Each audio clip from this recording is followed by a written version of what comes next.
네, 시청자 여러분 안녕하십니까? 뉴스 플러스 시작합니다.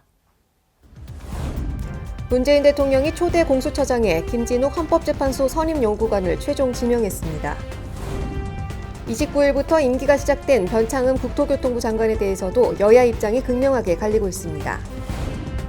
강북구가 유동인구 밀집지역 14곳에 미세먼지 신호등을 설치했습니다. 대전시가 공정한 채용문화 정착을 위해 내년 하반기부터 지방공공기관 통합채용제도를 시행합니다. 광주 옛도심에 있는 광주역 일대가 호남권 최대 창업단지로 탈바꿈됩니다. 네, 한 주간의 국회 소식입니다. 문재인 대통령이 지난 30일 고위공직자 범죄수사처장 후보로 김진욱 헌법재판소 선임연구관을 지명했습니다. 문 대통령의 공수처장 후보 지명으로 2017년 9월 공수처 설치 방안 발표 후 3년 4개월 만에 공수처 출범이 임박하게 됐는데요. 더불어민주당은 후보자 인사청문회 일정을 최대한 앞당겨 늦어도 내년 1월 중순 전에 공수처 출범을 마무리 짓겠다는 계획입니다. 지난 30일 초대 고위공직자 범죄수사처장으로 김진욱 헌법재판소 선임연구관이 지명됐습니다. 문재인 대통령은 지난 12월 28일 고위공직자 범죄수사처장 후보추천위원회가 추천한 2명의 후보 중 김진욱 헌법재판소 선임 헌법연구관을 공수처장 최종 후보로 지명했습니다. 김 후보자는 국회 인사청문회를 거쳐 임명될 예정입니다.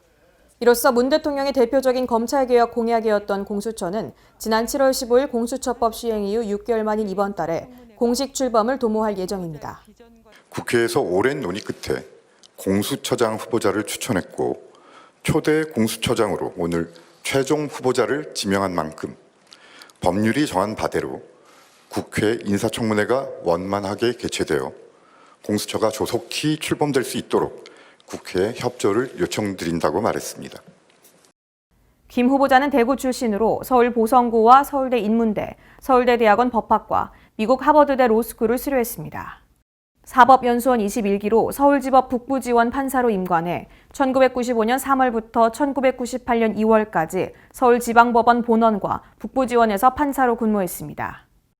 이후 1998년 3월부터 2010년 1월까지 김앤장 법률사무소에서 근무했습니다.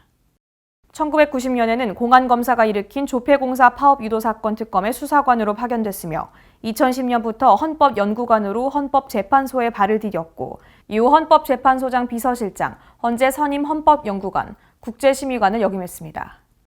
김 후보자는 특정 정파에 치우치지 않은 합리적 인사라는 평가를 받고 있습니다. 판사 출신이지만 한국 최초의 특검인 조폐공사 파업 유도 특검에서 특별수사관으로 참여해 수사 경험이 있다는 점도 긍정적으로 평가받았습니다. 앞서 공수처장 후보추천위원회는 지난 28일 대한변호사협회가 추천한 김 연구관과 이건리 국민권익위원회 부위원장 등 2명을 공수처장 후보로 추천했습니다. 이날 문 대통령으로부터 지명된 김 후보자는 국회 인사청문회를 거친 뒤 공수처장으로 임명됩니다. 별도의 본회의 표결 절차는 필요하지 않으며 공수처장은 차관급으로 임기는 3년입니다. 공수처는 문 대통령의 검찰개혁 대표 공약으로 고위공직자의 범죄를 전담하는 수사기구입니다. 원칙적으로 수사권을 갖되 판사와 검사, 경무관급 이상 경찰 공무원에 대해선 기소권까지 행사할 수 있도록 해 검찰을 견제하도록 했습니다. 29일부터 임기가 시작된 변창흠 국토교통부 장관에 대해서도 여야 입장이 극명하게 갈리고 있습니다. 문재인 대통령은 야권의 반발에도 불구하고 부적절한 발언과 지인 채용 논란 등으로 사퇴 요구를 받아온 변창흠 국토부 장관 후보자를 임명했습니다. 12월 29일 전해철 행정안전부 장관과 변창흠 국토교통부 장관, 권덕철 보건복지부 장관, 그리고 정영애 여성가족부 장관이 임명됐습니다. 변 장관 후보자의 경우 정의당을 포함한 야당이 임명을 반대했지만 상임위 의석 약 3분의 1을 차지한 여당이 단독으로 청문보고서를 채택했습니다. 재석의원 수 총 26인 중 찬성의원 수 17인, 기권의원 수 9인으로 이 안건은 가결되었음을 선포합니다. 정의당도 변 후보자가 부적격하다는 당론을 정했지만 여당은 기립표결로 인사청문 보고서를 채택했습니다. 인사청문 보고서 채택을 강행하려는 민주당에 맞서 국민의힘은 윤 후보자의 각종 의혹이 해소되지 않았고 막말 등에 대한 사과의 진정성이 없다며 인사청문 보고서 채택을 강하게 거부했습니다. 하지만 이번에도 민주당의 의도대로 인사청문 보고서가 채택됐고 인사청문회 보고서가 제출된 지 6시간 만에 문재인 대통령은 변 후보자를 임명한 것입니다. 변창흠 후보자는 현 정부 들어 야당의 동의 없이 임명되는 26번째 고위공직자입니다. 민주당은 변 후보자가 막말 논란을 10번 넘게 사과했고 이번이 두 번째 채택 시도인 만큼 야당에 충분한 시간을 줬다며 표결을 강행했습니다. 앞서 국민의힘은 변 장관의 청문 보고서 채택을 반대하면서 여당이 채택을 강행할 경우 법적 대응에 나서겠다고 공언했습니다. 지인들 일감 몰아주기, 지인들 특채 이런 것들로 사법 절차로 갈 수밖에 없다는 점을 분명히 밝혀둡니다. 국민의힘은 변창흠 국토교통부 장관을 강요죄와 업무방해죄 혐의로 검찰에 고발했습니다. 국민의힘은 이제 이 문제를 앞으로 법정에서 명확하게 따져봐야 하는 상황이 되었다며 향후 증언과 제보를 통해서도 변 장관의 잘못이 낱낱이 드러날 것이라며 이에 대한 문제도 적극적으로 제기할 방침이라고 강조했습니다. 임기는 약 17개월 남은 상황. 앞으로 어떻게 국정을 운영해 나갈지 지켜봐야겠습니다. 네, 수도권 소식입니다. 강북구가 북한산 초대길에 데크로드와 목교를 설치하고 탐방로 노면을 새롭게 단장하는 등 초대길 정비 사업을 마무리했습니다.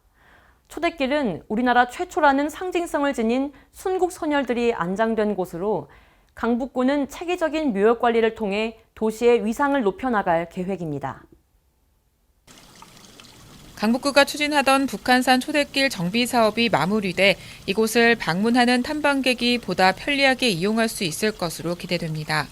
이번 사업을 통해 테크로드와 목교가 설치되고 노면도 새롭게 단장돼 그동안 폐쇄됐던 구간이 정상 운영됩니다. 특히 강북구는 토지주의 반대에 따라 마을길로 되돌아가야 했던 신숙선생과 유림선생 묘역으로 이어지는 탐방로를 직결화했습니다. 북한산 초대길은 북한산 둘레길 2구간인 순례길의 일부 구간으로 지난 2016년 근현대사 기념관 개관에 맞춰 기획된 역사 문화 누리길입니다. 1.3km에 이르는 초대길에는 초대 국회의장을 역임한 신익희 선생과 우리나라 제1호 검사인 이준 열사, 초대 대법원장 김병로 선생의 묘역이 조성돼 있습니다. 또 초대 부통령을 지낸 이시영 선생과 대한민국 최초의 국군인 광복군 합동묘역 17인 등 우리나라 최초라는 상징성을 가진 애국선열들의 숭고한 넋이 잠들어 있습니다.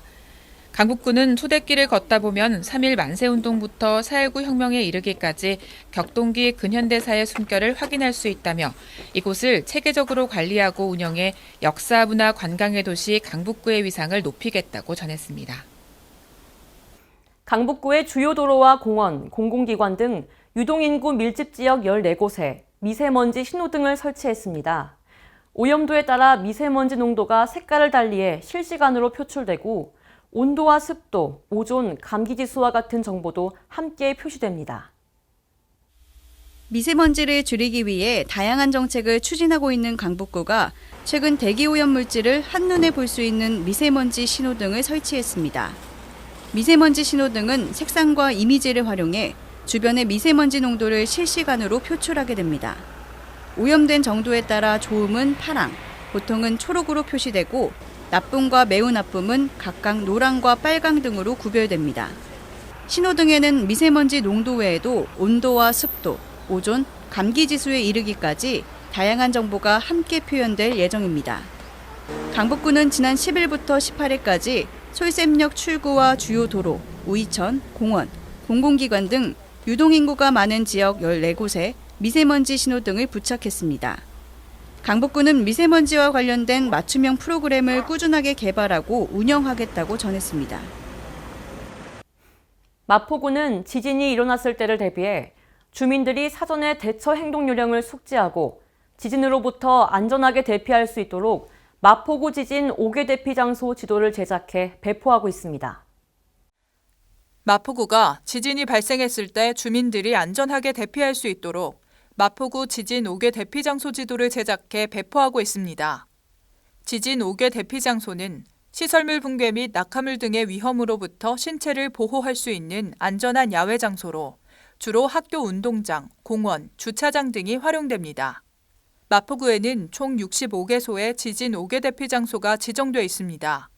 마포구는 각 장소마다 안내 표지판이 설치돼 있으나 주민들이 미리 파악할 수 있도록 지도 제작을 추진했습니다. 아울러 지도에 지진 발생 시 상황별 행동 요령과 지진 안전 관련 지원 사업 내용도 담았습니다. 도시 곳곳에 설치되어 있는 의류수거함은 미관을 해칠 뿐 아니라 쓰레기 무단 투기장으로 전락하게 된다는 단점이 있었죠. 마포구는 이를 개선하기 위해 지역 내 의류수거함의 운영 관리를 재정비하며 신규 의류수거함을 설치했습니다.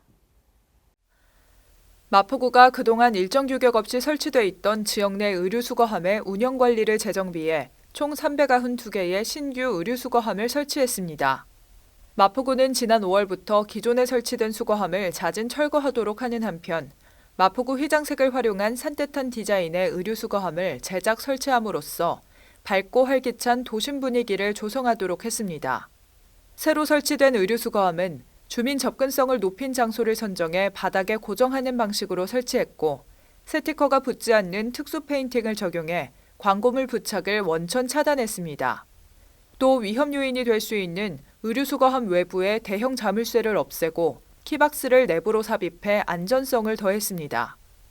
마포구의 신규 의류수거함은 옷과 오시네요의 중의적 의미를 담은 오시네요라는 명칭이 부여됐습니다. 네, 광역시 소식입니다. 대전시가 공정한 채용문화 정착을 위해 내년 하반기부터 지방 공공기관 통합채용 제도를 실시합니다. 대전시가 12월 28일 옛 충남도청 대회의실에서 지방 공공기관 통합채용 공동 실시를 위한 업무 협약을 체결했습니다. 이날 협약에는 허태정 대전시장과 지방 공공기관장 17명이 참석했으며 협약 대상은 지방공기업법 또는 지방출자 출연법에 의거 설립한 17개 공공기관입니다. 이번 협약으로 시와 각 해당 기관은 통합채용 실무협의회를 구성, 각 기관의 의견을 수렴해 필기시험 공통과목 등 표준안을 마련하고 매년 채용계획 수립과 관련 규정 개정 등 행정적 절차를 이행해야 합니다. 한편 대전시 지방공공기관 통합채용은 2021년 하반기부터 시행되며 점진적으로 그 범위가 확대될 예정입니다. 투명 페트병은 다른 자원에 비해 재활용이 쉽고 재생원료로서의 가치가 높은데요. 대전시는 페트병을 플라스틱류와 분리해서 배출하는 페트병 분리배출 의무화를 실시합니다. 대전시가 공동주택에서 발생하는 투명 페트병을 플라스틱류와 분리해 전용 수거함에 배출하는 투명 페트병 별도 분리배출 의무화를 시행합니다. 투명 페트병은 의류, 가방, 화장품 용기 등을 생산하기 위한 고품질 재생원료로 이용돼 시민의 올바른 분리배출이 중요합니다. 투명 페트병의 올바른 분리배출 방법은 내용물 비우기, 겉면에 라벨 제거하기, 찌그러뜨리고 뚜껑 닫기, 전용 수거함에 배출하기 순입니다. 한편 대전시는 투명 페트병 분리배출 시행 이후 2021년 6월까지 정착기간을 운영해 공동주택 배출 상황을 집중 점검하고 전용 수거용 마대도 지원할 계획입니다. 시민 여러분의 적극적인 참여를 바랍니다. 네, 광주 옛도심에 있는 광주역 일대가 국토교통부 도시재생혁신지구 국가시범지구로 최종 선정돼 호남권 최대 창업단지로 탈바꿈됩니다. 광주역 도시재생혁신지구 국가시범지구는 광주역을 산업, 문화, 주거 등이 결합된 혁신 거점으로 조성하는 사업입니다. 광주시는 2025년까지 AI, 친환경에너지, 모빌리티, 5G, ICT 분야의 스타트업을 집중 육성해 호남권 최대 창업타운으로 만들어갈 계획입니다. 150만 광주 시민의 새로운 미래와 우리 청년들의 꿈을 실현할 수 있는 매우 혁신적이고 담대한 사업입니다. 기술과 아이디어만 있으면 시민 누구나 창업하고 꿈을 펼칠 수 있는 인공지능 중심 도시 광주 실현의 동력이 될 것입니다.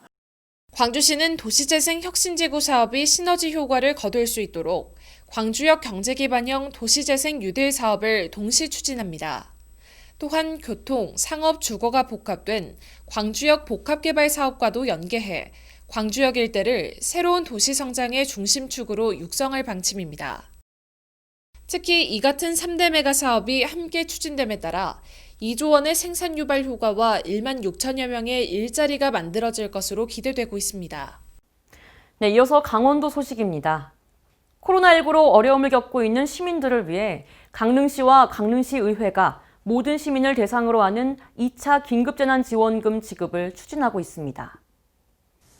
강릉시의회가 전 시민을 대상으로 긴급재난지원금을 지급할 수 있는 긴급생활안정지원조례 개정안을 처리하고 215억 원 규모의 예산을 편성했습니다. 이에 따라 2021년 1월 중 시민 1명당 10만 원씩 긴급재난지원금이 지급될 전망입니다. 앞서 강릉시는 올 4월 영세소상공인 17,000여 업체와 저소득 가구를 포함한 중위소득 100% 이하 가구 5만 2천 세대에 선별적으로 1차 긴급생활안정지원금을 지급한 바 있습니다. 네, 평창군이 지역자율방재단의 활동을 지원하기 위해 단체 상해보험에 가입했습니다. 지역자율방재단은 자연재해대책법과 평창군 지역자율방재단 운영조례에 근거해 조성됐으며 2010년부터 재난의 예방, 대비, 대응 복구 등 재난 관련 전 분야에서 봉사활동을 펼치고 있습니다. 현재 평창군에는 8개 읍면 전체에 지역자율방재단원 189명이 활동 중이며 재난과 재해 위험 요소를 미리 살피고 복구를 지원하는 활동을 하고 이에 평창군은 단체 상해보험에 가입했으며 보장기간은 내년 12월까지입니다.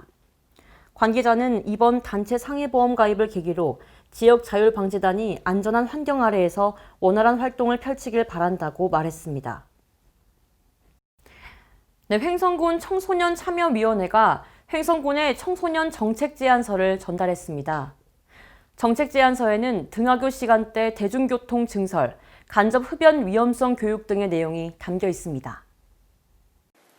청소년을 대표하는 참여기구인 횡성군 청소년참여위원회가 코로나19 상황 속에서도 활발한 활동을 펼쳐 2020년 한 해 15건의 정책을 발굴 조사했습니다. 이 가운데 청소년 전자담배 실태 조사 및 간접 흡연 위험성 교육, 청소년 등하교 시간대 대중교통 증설, 등하굣길 자전거 도로 확대, 정기적인 청소년 참여대회 행사 개최, 관내 공원 환경 개선 등 총 5건의 제안 내용을 담아서 2020 청소년 정책 제안서를 작성했고 횡성군에 전달했습니다. 횡성군 청소년 참여위원회는 횡성군의 청소년 정책의 실효성 제고와 청소년 권익 증진을 목적으로 활동하고 있으며 아동 친화 도시인 횡성군은 앞으로도 청소년의 목소리를 군정에 적극 반영해 나간다는 계획입니다. 이어서 충청도 소식입니다.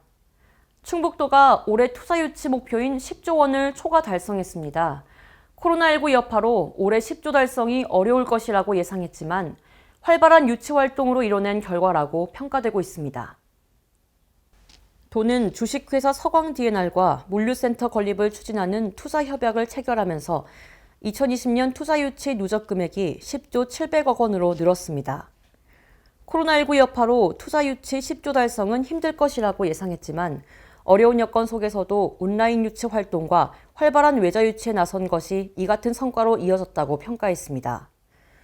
도는 충북경제 4% 달성 및 5% 도약을 위해 올해에도 전년과 같은 10조를 목표로 지속해서 노력할 계획입니다. 네, 보령시가 지난 18일 시청 상황실에서 해양레저 복합단지 마리나 활성화 방안 연구 용역 최종 보고회를 가졌습니다. 이번 보고회는 효과적인 국제 수준의 해양레저 복합단지 조성을 위한 사업 추진 방향을 논의하기 위해 마련됐습니다. 최근 럭셔리 여행의 확산으로 고부가 가치 해양관광 수요가 증가하는 가운데 보령의 다양한 해양수산 자원을 활용하기 위한 겁니다. 특히 보령은 머드축제의 성공적인 개최, 원산도 투자 선도지구 지정, 적정 수심 및 유리한 지리적 여건 등 마리나 건설의 최적지로 논의되었습니다. 보령시는 해양레저 복합단지 추진으로 해양 분야 일자리 창출과 지역경제 활성화를 이끌어내도록 최선을 다할 계획입니다. 네, 경상도 소식입니다. 양산시가 경남도 내 종합경쟁력 1위를 차지하고 공공기관 청렴도 평가에서 2등급을 받았습니다. 또 행안부의 연립민원실로 선정되며 3마리 토끼를 모두 잡았다는 평을 얻었습니다. 양산시가 한국공공자치연구원의 2020 한국지방자치 경쟁력 평가 조사 결과 경남도 내 종합경쟁력 1위를 차지했습니다. 이번 조사는 전국 226개 기초단체를 대상으로 경영자원, 경영활동, 경영성과 등 3개 부문을 합산한 종합경쟁력 평가로 양산시는 572.52점을 획득했습니다. 전국 평균 478.53점에 비하면 100점을 더 얻은 성적입니다. 양산시는 또 국민권익위원회가 580개 공공기관을 대상으로 실시한 2020년 공공기관 청렴도 평가에서 종합청렴도 2등급을 달성했습니다. 이는 지난해 3등급 대비 1등급 상승한 것으로 외부 청렴도에서 점수가 크게 상승한 것으로 나타났습니다. 양산시는 올 초부터 청렴도 향상 특별 대책을 수립해 전 직원 청렴 서약을 시작으로 직원 청렴 교육 강화, 갑질 근절 캠페인 등 청렴 문화 확산과 공직기관 감찰 강화, 공직비리 익명신고제 등 불공정 관행을 개선하는 등 다양한 시책을 추진해 왔습니다. 아울러 양산시는 행정안전부가 주최하는 2020년 국민행복민원실에 선정돼 인증현판과 행정안전부 장관 표창을 수상했습니다. 양산시의 열린민원실은 시민과 소통하는 시민 맞춤형 서비스를 제공하기 위한 부서 배치와 북카페, 유아 놀이방, 도움벨 설치 등 각종 편의시설을 갖춰 높은 점수를 받았습니다. 네트워크 양산 박윤경입니다. 바이러스 확산세가 뚜렷해지는 추운 날씨에 각종 모임에 대한 우려까지 코로나19 감염에 대한 두려움이 계속되고 있는데요. 이에 포항시는 거점 드라이브스루 선별검사소 등을 설치하며 코로나19 선제검사에 나섰습니다. 포항시는 연말연시 방문객 및 귀성객들이 증가할 것으로 예상하고 23일부터 코로나19 방역 대응 강화를 위해 포항 KTX역에 임시 선별 검사소를 운영하고 있습니다. 이를 통해 증상 유무와 관계없이 누구나 무료로 코로나19 검사를 받을 수 있도록 하며 빈틈없는 방역 체계를 유지합니다. 또 시는 양덕 한마음체육관에 북구 거점 드라이브스루 선별 검사소를 설치했습니다. 이를 통해 더욱 신속한 검사가 가능해지며 대기자 간 전염병 차단 등 시민 불편을 최소화할 것으로 예상됩니다.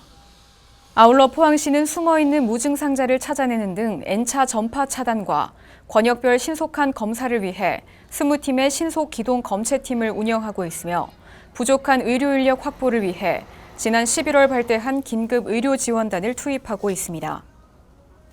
이 밖에도 시는 생활권이 겹치는 경주시와 협력해 확진자 이동 경로 실시간 공유, 각종 시설 합동 점검반 교차 단속 등을 실시합니다. 또 선별 검사소를 추가 확보하고 부족한 코로나19 검체 시설을 보완하는 등 늘어나는 코로나19 검사 수요에 발빠르게 대응한다는 방침입니다. 네, 전라도 소식입니다. 여수시가 여수시립박물관 전시 제작 설치 공모 당선작을 발표했습니다. 이날 심사위원회는 관련 전문가와 교수 9명이 참석해 공모에 출품된 작품 중에서 ISP 건축사 사무소와 인테크 디자인의 공동 공모안이 당선됐습니다. 기존의 공원시설과 지형을 고려한 배치 계획이 돋보이고 근현대사를 아우르는 시대를 잘 표현한 전시 프로그램으로 평가받아 선정됐습니다. 여수시립박물관은 이순신 공원 일원에 280억 원을 투입할 예정이며 연면적 6,426제곱미터의 지상 1층 규모로 내년 하반기에 착공을 계획하고 있습니다. 임실군이 2020년 전라북도 자원순환 추진 실적평가에서 가장 높은 점수를 얻으며 청소행정 최우수 기관으로 선정됐습니다. 보도에 황인아 기자입니다. 임실군이 올해 시행한 청소행정 권역별 관리 책임제와 관련해 도내에서 청소행정을 가장 잘한 지자체로 선정됐습니다. 군에 따르면 전라북도가 14개 시군을 대상으로 실시한 2020년 전라북도 자연순환 추진실적평가에서 가장 높은 점수를 얻으며 최우수 기관으로 선정됐습니다. 임실군은 생활폐기물 적정 배출 주민 홍보와 주민 1인당 재활용품 분리수거량, 공사장 생활폐기물 관리 등의 지표에서 매우 높은 점수를 받은 것으로 드러났습니다. 신민군수는 올해 청소행정 시스템을 과감히 바꾸고 새로운 시스템을 도입했는데 이처럼 좋은 성과를 내게 되어 무척 뿌듯하다며 앞으로도 지속 가능한 자연순환 사회를 구축하는 데 앞장서 국민에게 깨끗하고 안전한 청정임시를 만드는 데 최선을 다하겠다고 말했습니다. 지금까지 전북에서 황인혜였습니다. 요즘 모두가 힘든 시기에 곳곳에서 나눔 운동이 자주 보이고 있습니다. 진안군의 남방류 나눔 운동도 그중 하나인데요. 어려운 이웃을 돕고 나누는 그 현장을 황인아 기자가 취재했습니다. 진안군이 사랑의 난방류 1리터 나눔 운동을 통해 저소득층의 따뜻한 겨울나기 지원에 나섰습니다. 이번에 진행된 사랑의 난방류 1리터 나눔 운동은 저소득층에게 난방류 공급을 위한 성금을 모금하는 사업입니다. 진안은 고원 지역으로 추위가 길고 오래가는 지형적 특성으로 보통 10월에서 4월까지 난방이 이어지고 있어 이로 인해 저소득층에게 난방류 공급이 부담되는 상황입니다. 진안군 관계자는 공동사업에 함께하는 각 기관 임직원분들과 나눔에 동참해주신 후원자분들께 감사를 드린다고 말했습니다. 지금까지 전북에서 황인아였습니다. 주간 이슈입니다. 오늘은 문화 소식을 전해드리겠습니다. 그룹 방탄소년단의 member 뷔의 26번째 생일을 맞아 세계 최고층 빌딩인 두바이의 부르즈 칼리파 외벽에 축하 메시지가 공개됐습니다. 뷔의 중국 팬클럽 바이두비바는 오는 30일 뷔의 생일에 맞춰 두바이 부르츠 칼리파 건물 외벽에 축하 메시지가 공개됐다고 밝혔습니다. 부르즈 칼리파는 828m 높이로 세계에서 가장 높은 건물이며 아랍에미리트의 자부심을 상징하는 부르즈 할리파의 조명쇼는 까다로운 심사 과정을 거쳐 정부의 홍보 영상이나 국제적인 기업의 광고 등만 허용해왔습니다. 바이두비바 측은 오랜 기간에 걸쳐 신청, 확정, 검토, 수정 끝에 뷔의 글로벌한 최고 명성과 영향력, 긍정적인 개인 이미지 덕분에 K-팝 스타로서 세계 최초로 생일 광고를 진행하게 된 것을 영광으로 생각한다고 전했습니다. 네, 한국사 스타 강사 설민석 씨가 역사 왜곡 논란에 이어 석사 논문 표절 의혹도 나오자 결국 사과하고 출연 중인 모든 프로그램에서 하차하겠다고 밝혔습니다. 설 씨는 자신의 SNS에 논문을 작성함에 있어 연구를 게을리하고 다른 논문들을 참고하는 과정에서 인용과 각주 표기를 소홀히 했음을 인정한다며 이같이 밝혔습니다.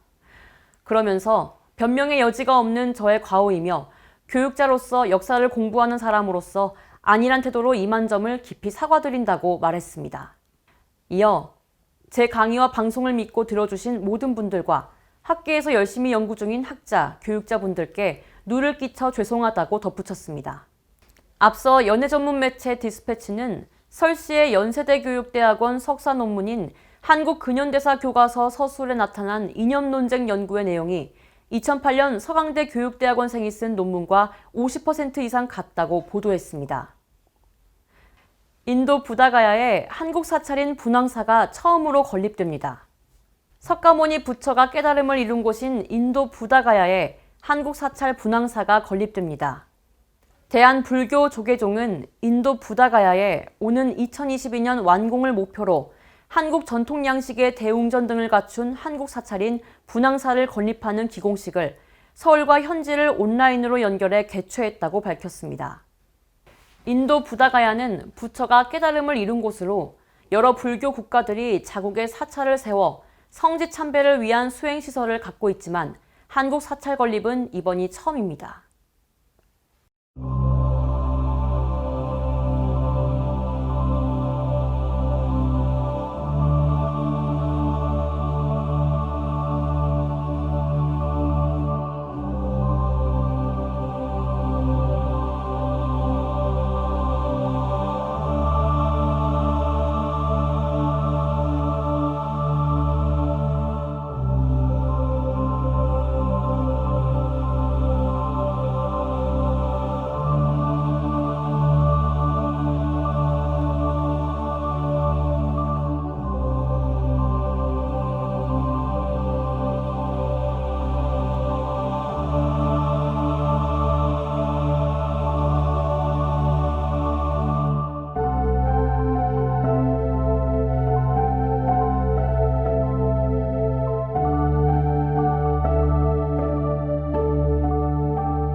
네, 올 상반기부터 코로나19 백신 접종이 시작될 예정입니다. 기나긴 힘든 일상이 씻은 듯 마무리되고 자유롭고 활기찬 생활을 기대해 봅니다. 이상 뉴스 마칩니다. 시청해주신 여러분 고맙습니다.